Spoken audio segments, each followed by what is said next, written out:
Connaissez-vous l'histoire des premiers soviétiques à entrer dans le bunker d'Hitler? Y a-t-il eu de la résistance à l'intérieur?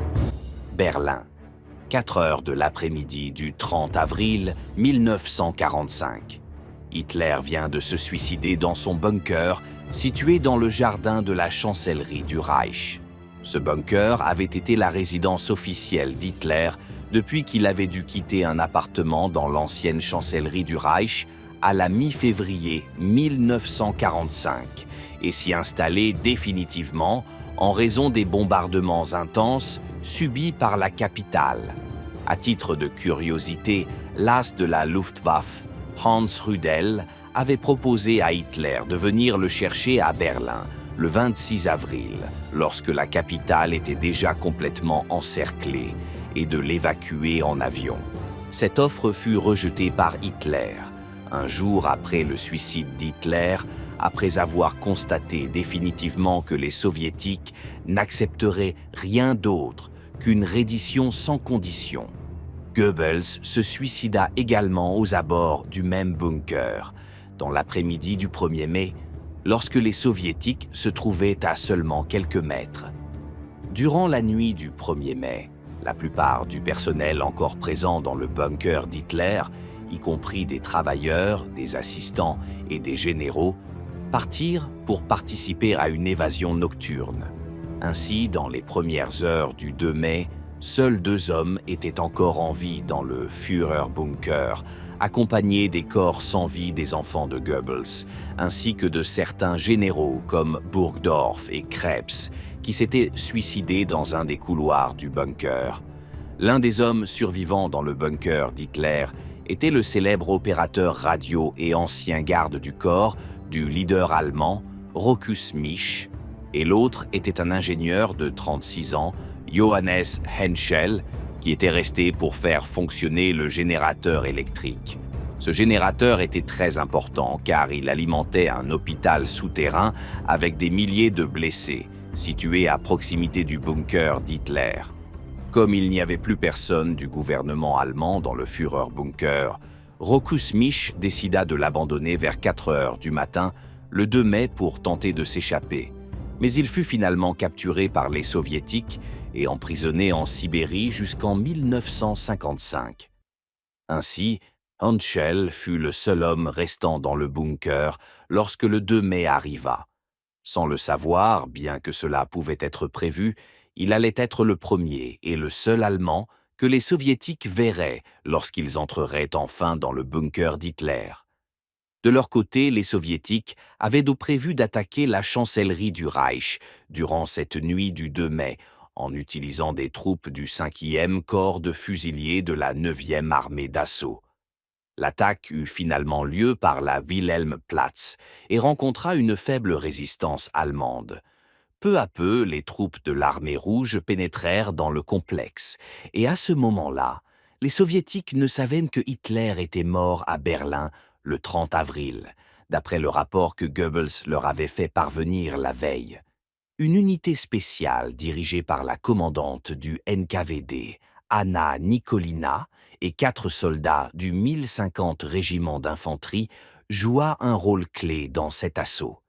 Nikolina portait un drapeau soviétique rouge autour de sa taille et, avec son escorte, se fraya un chemin jusqu'au dernier étage du bâtiment, où elle plaça le drapeau sur le toit. Pratiquement en même temps, à 6 heures le matin du 2 mai, le général Helmut Weidling, qui commandait la défense finale de Berlin, fit l'annonce officielle de la capitulation de la garnison de la capitale.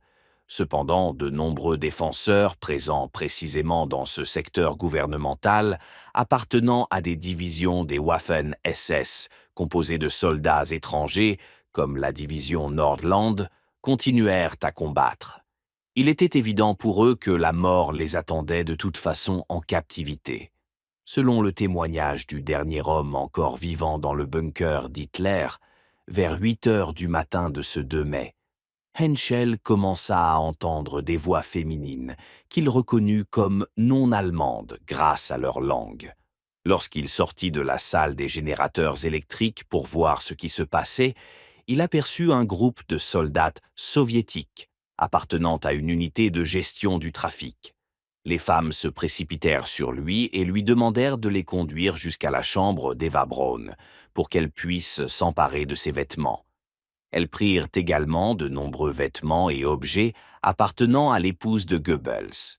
Une fois que Henschel les eut conduites jusqu'à l'endroit où elles demandèrent et qu'elles volèrent les vêtements de l'épouse récemment décédée d'Hitler, elles forcèrent l'ingénieur à porter des vêtements féminins pour l'humilier.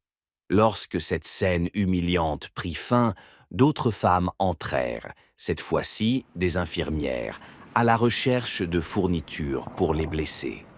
Comme les autres, elles prirent tout ce qu'elles purent emporter.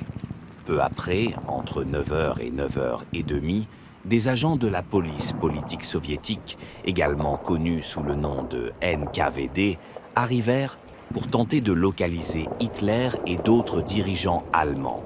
Cette unité agissait directement sous les ordres de Staline, et comme nous le verrons plus tard, même le maréchal Zhukov n'était pas au courant de son existence.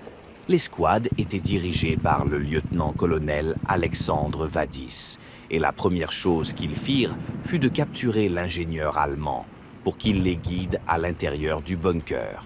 Puisque les soviétiques ne leur faisaient pas confiance quant à l'absence de pièges explosifs dans les pièces, il fut ordonné à Henschel d'ouvrir les portes et d'entrer le premier dans chaque pièce.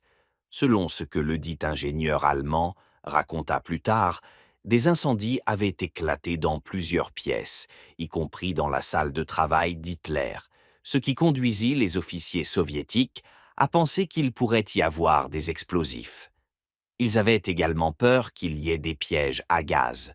Une fois que Henschel leur montra plusieurs pièces et que les officiers soviétiques constatèrent qu'il ne se passait effectivement rien et que le bunker était sûr, ils renvoyèrent l'Allemand en lui demandant où se trouvait Hitler, puis ils bouclèrent le bunker pour empêcher quiconque d'y entrer.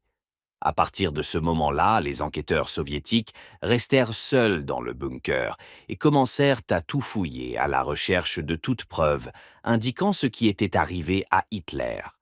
Le lieutenant-général Alexandre Vadis était sous pression de Staline, qui voulait connaître tout ce qui s'était passé avec Hitler en détail le plus rapidement possible.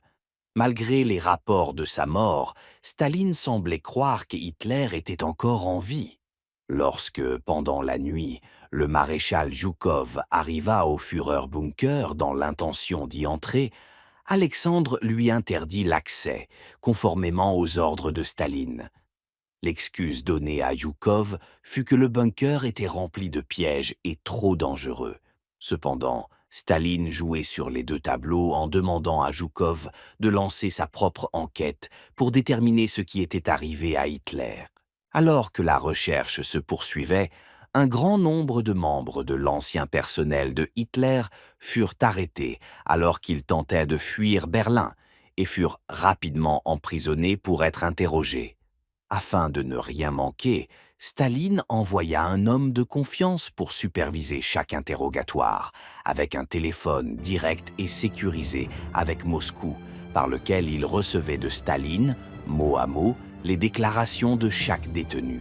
Les premiers à être identifiés furent les 2 cadavres retrouvés dans le jardin de la chancellerie au cours de cette même journée du 2 mai. L'examen effectué par les enquêteurs soviétiques révéla que le cadavre masculin portait un appareil orthopédique à la jambe, et il fut rapidement déterminé qu'il s'agissait de Goebbels. Quoi qu'il en soit, sa tête, bien que partiellement brûlée, était aussi assez reconnaissable. En outre, plusieurs des assistants du bunker capturés confirmèrent que ces corps appartenaient à Goebbels et à sa femme, ce qui permit de clore rapidement l'affaire. Aussi incroyable que cela puisse paraître, les enfants de Goebbels ne furent découverts que le jour suivant. Une fois emmenés dans un hôpital de fortune, une équipe médicale soviétique procéda aux autopsies et détermina qu'ils avaient été empoisonnés. Bien que les enquêtes soviétiques commencèrent à produire leurs premiers résultats, il manquait encore l'essentiel. Il restait à savoir ce qui était advenu du Führer. Tous les interrogatoires réalisés auprès des personnes qui avaient été dans le bunker de Hitler firent état de deux réponses principales. Soit elles ne savaient de rien, soit elles avaient été témoins du suicide de Hitler et de son épouse. Même si la version donnée par la plupart de ces personnes semblait crédible, le lieutenant général Alexandre devait trouver le corps. Il ne croyait pas que le corps ait pu disparaître complètement dans un feu de joie dans la cour de la chancellerie.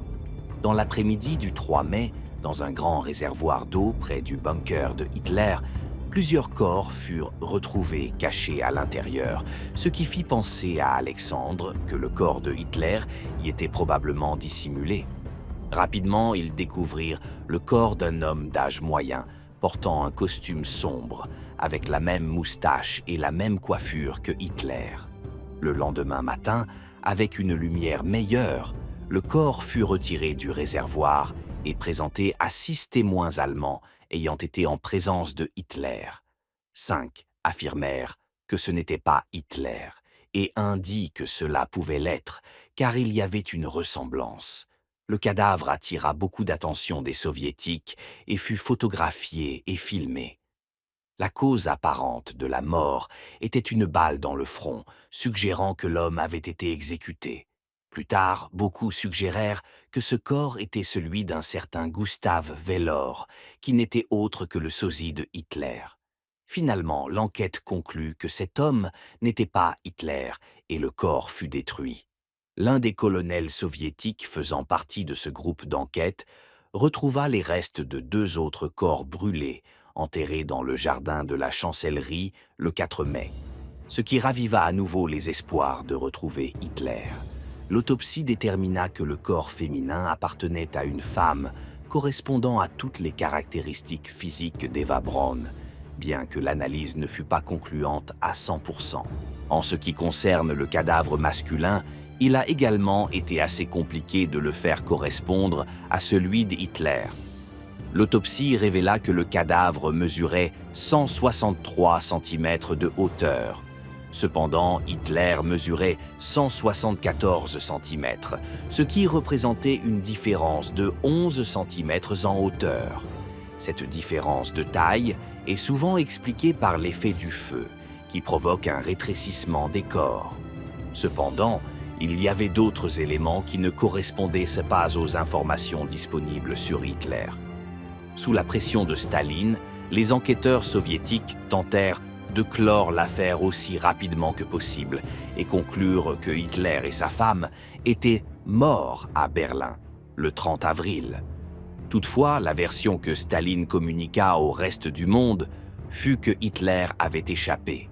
Cette version de la fuite d'Hitler devint la version officielle en Union soviétique jusqu'en mai 1968, lorsque les Soviétiques admirent enfin que les restes de Hitler étaient sous leur contrôle. La raison pour laquelle ils ont diffusé cette autre version pendant les 23 années suivantes était de renforcer leur présence dans les territoires occupés, sous la menace que Hitler reviendrait sous l'égide des puissances occidentales. Maintenant que nous avons vu comment l'entrée soviétique dans le bunker de Hitler s'est déroulée et comment les enquêtes se sont développées dans les jours qui ont suivi, voyons enfin ce qu'il est advenu de l'ingénieur allemand retrouvé là.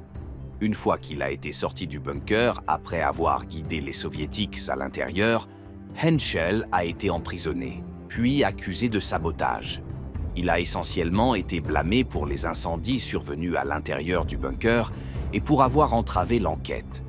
Après une condamnation à 10 ans de prison, l'ingénieur allemand a été libéré 4 ans plus tard, et c'est à ce moment-là qu'il a pu commencer une nouvelle vie en Allemagne. Il est finalement décédé à Aix-la-Chapelle en mai 1982.